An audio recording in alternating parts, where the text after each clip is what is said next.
community. And then here comes Rick McLean, and he destroys all of that. He was like a wolf in sheep's clothing. He can't turn it off. He's not going to stop.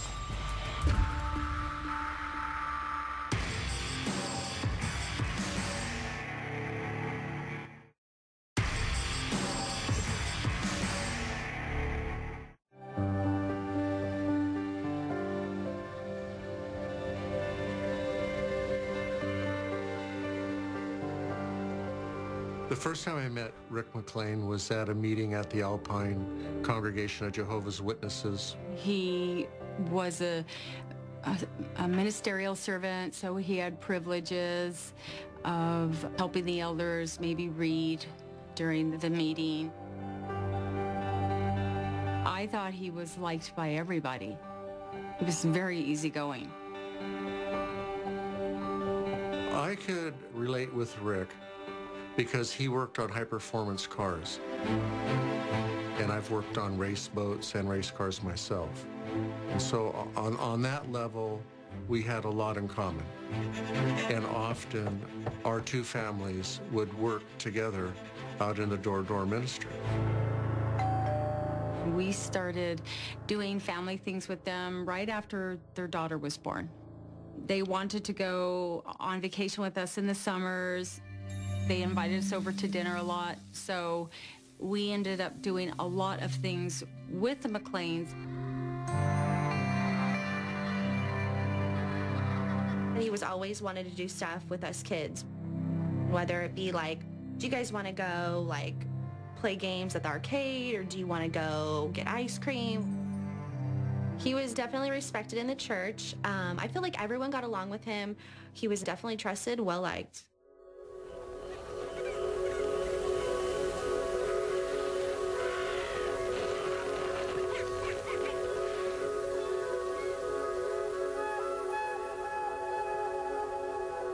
I remember when it started, he would always have my brothers and I, do you guys want to come spend the night? So we would spend the night frequently.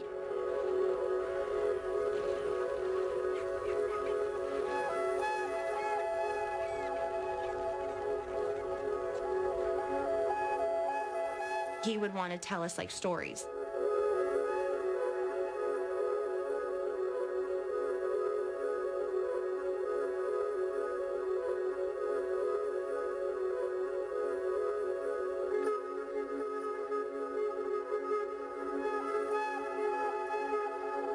As time went on, that's when he started molesting me.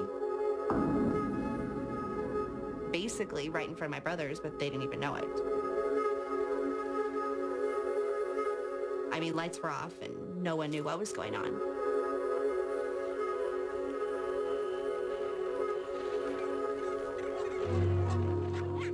This started probably around 8. It went on for about, I would say till I was about 13.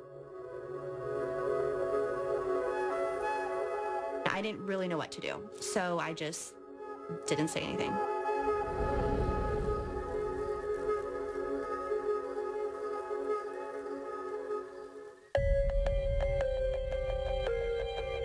Pedophiles have a compulsion that they can't deal with. They will risk family, fortune, reputation to satisfy that narcissistic desire.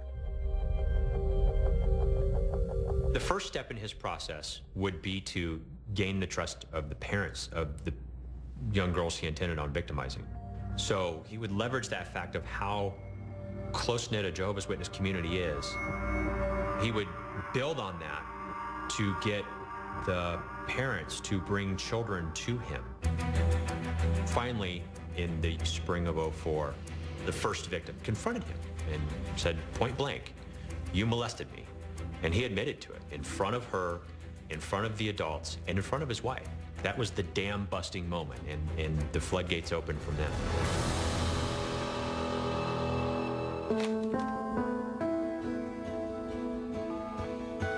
Nancy McLean called me and told me someone had come forward and told them that she had been molested by Rick. I says, oh, don't worry, we love Rick.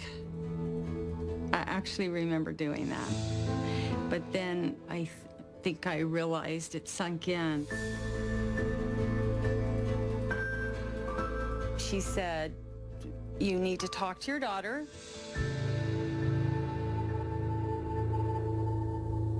I called her up to my bedroom, and as soon as I said it, I knew that it had happened to her. I could just tell by her face, by the look on her face.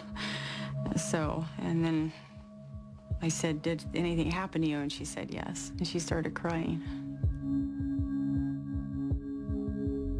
It's just something that I just tried to forget about for so long. At that point, I had just like suppressed all of this. Like, you know, you block out so much. We were very angry. Immediately, we wanted Rick caught. Absolute betrayal. I just couldn't imagine anything worse.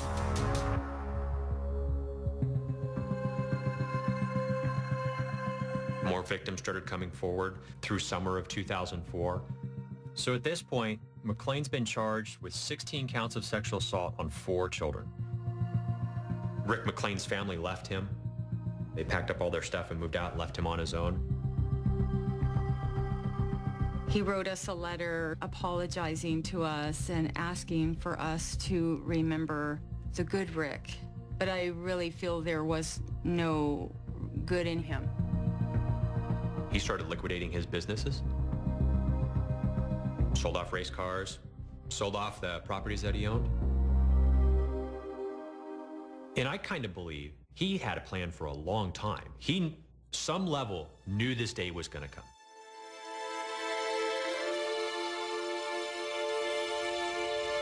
At one point, Rick McLean called his wife and asked her and the kids to meet him off of a particular off-ramp in southwest Riverside County. They went out there and they met, and he said something along the lines of, "I can't go to prison, so the easiest thing for me to do is just to get out of everybody's life, so I'm gonna disappear, you're never gonna see me again."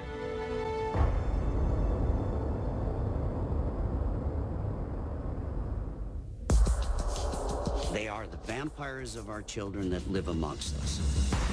We found a treasure map. I'm thinking this might be my one shot to get this guy in custody.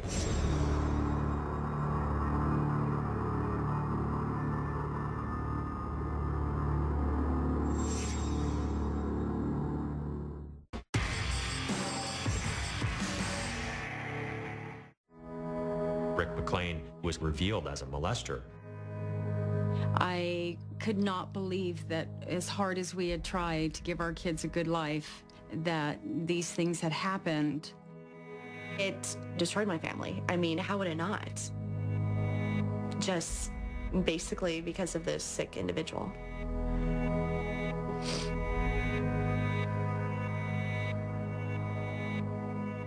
When this young girl confronted him and outed him for the monster that he is, very shortly thereafter, he disappeared. One morning, his father-in-law wakes up. He had dumped his truck in the father-in-law's driveway. Wallet, cell phone, some letters for the family are sitting in the truck. We also found a treasure map.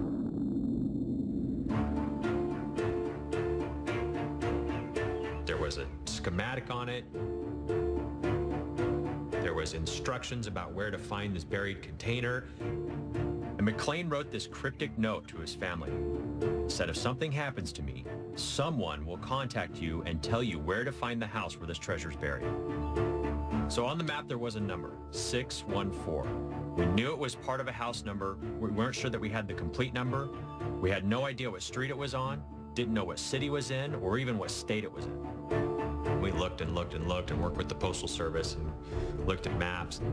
We're never able to really break the code of the map. We were analyzing his last business transactions, and we were able to account for everything except for one car.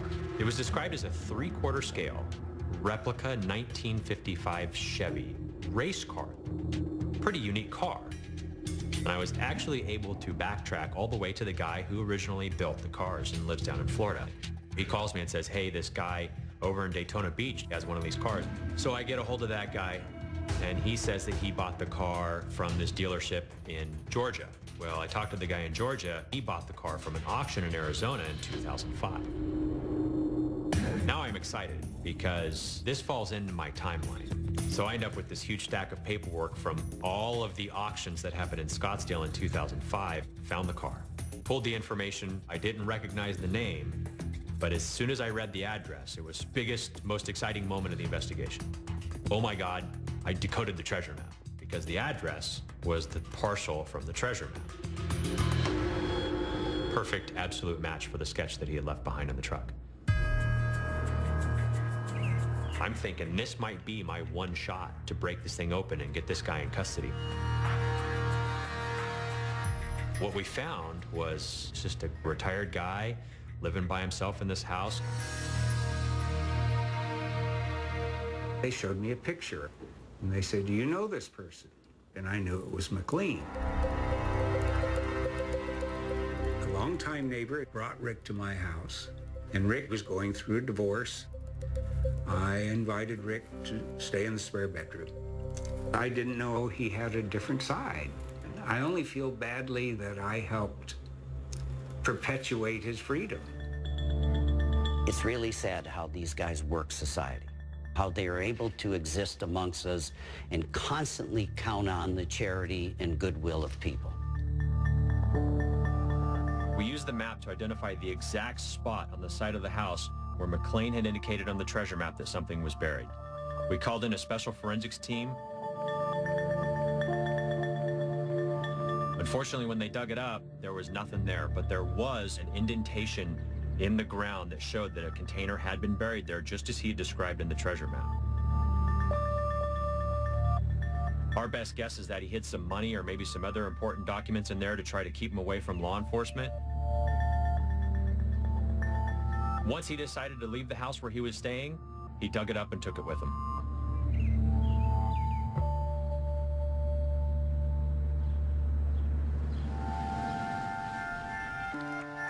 The hardest part about this case is that I know after 9 years that this guy is still out there. His use for the Jehovah's Witness Church was his access to victims.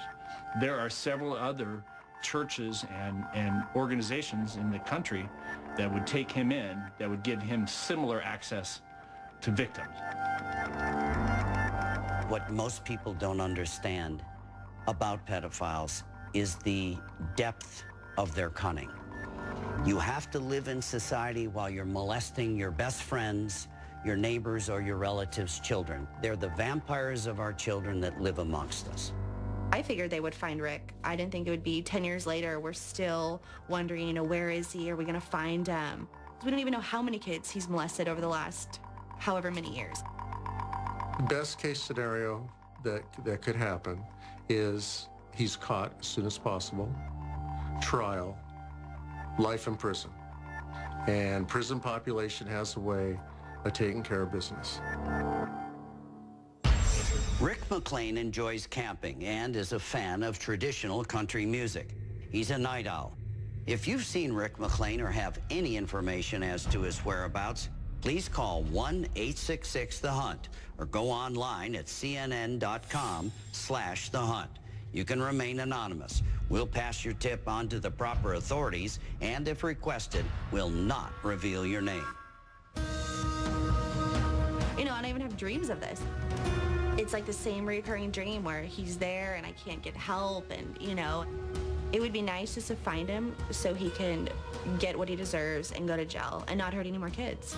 I'm sure Rick McLean is out there. I'm sure that he's got children in his crosshairs. He's not going to stop. He's out there trying to convince you to let him have your children so that he can rape them.